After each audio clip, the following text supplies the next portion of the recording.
Hi, welcome back. Hopefully by now you've watched the Welcome to Class video and the How-To Guide. These videos provide a quick overview of the course and explain how to complete the assignments and submit them to me using the Angel website. If you haven't done so already, please watch those videos now and then return here to get started with your Module 1 assignments. This week I'd like to start by having you read Chapter 1 of your textbook. What you'll learn in Chapter 1 is how to be a better reader. And as you'll hear me say many times throughout this course, becoming a better reader is the key to becoming a better writer. The chapter explains how to be more critical with your reading, how to identify an author's main point, and then evaluate whether or not the author has provided enough details to support that point. For this week's reading assignment, I have a short essay by Daniel Dennett. Dennett is a philosopher, a writer, and a cognitive scientist. His article is called How to Make Mistakes, and Dennett makes a pretty convincing argument that making mistakes is not only a good way to learn, but a powerful secret to success.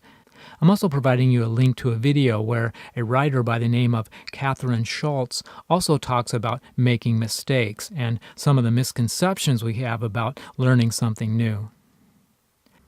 After you've read the Daniel Dennett essay and watched the Catherine Schultz video, I want you to complete the essay response worksheet. One of the first things I like to do with new students is get to know each other a little better. The writing workshop assignment for this week is to write something about yourself. In fact, I'd like you to make it a story. Tell me something that happened to you. It can be a story about an adventure you had as a child, a story about learning to ride a bike, a story about going to your first job interview, or even a story about you signing up for college classes. This type of writing is called a narration, which is something I want you to read about in Chapter 5 of your textbook. The grammar workshop exercise for this week is all about using commas, which happens to be one of the most troublesome parts of English grammar that students struggle with. So I'm hoping this exercise will help clarify when to use commas, when not to use commas, and where to place those commas in a sentence. First, let's do a quick review of the basic rules. Now, as I mentioned earlier, commas can be a little tricky, and that's because commas are used in so many different ways. For example, commas are used for linking two short sentences together. They're also used for listing several different items in the same sentence. Commas are used in sentences that have some type of introduction at the beginning. And they're also used for inserting extra words and phrases. So let's take a closer look at each of these examples. Here's an example where a comma can link two short sentences together. I worked hard in class. I earned a good grade. Now, according to English grammar rules, we should be able to combine these two sentences into one simply by adding the word "and" in the middle. I worked hard in class and I earned a good grade. However, there's something missing here. What's missing is the comma, which should be placed just before the word "and." So why do we need a comma?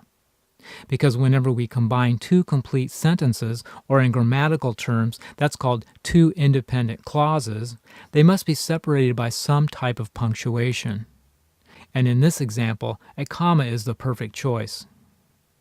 I worked hard in class, comma, and I earned a good grade. Here's an example where a comma is used to separate a series of items in a sentence. My favorite vegetables are carrots, peas, and potatoes. Notice that the words carrots, peas, and potatoes are three different items within the same sentence, and therefore should be separated by commas, like this. My favorite vegetables are carrots, comma, peas, comma, and potatoes. Or how about, I'm going to the game with Steve, Marie, and Andrew. Again, the words Steve, Marie, and Andrew are three different items within the same sentence, and therefore should be separated by commas, like this. I'm going to the game with Steve, comma, Marie, comma, and Andrew. Commas are also used when a sentence includes some type of introduction, like, in my opinion, the game should have been canceled. Notice that this part of this sentence, the game should have been canceled, could certainly stand on its own as a complete sentence. However, whenever we add extra information at the beginning, like "in my opinion," this type of introduction needs to be offset by a comma, like this. "In my opinion, comma, the game should have been canceled." Sometimes extra information shows up in the middle of a sentence instead of at the beginning. For example, "Andrew, our department manager, has resigned." Can you spot the extra information in this sentence? Notice that this part of this sentence, "Andrew has resigned," is pretty much a complete sentence on its own. It has a subject, a verb, and in grammatical terms doesn't really need anything else to make it a complete sentence.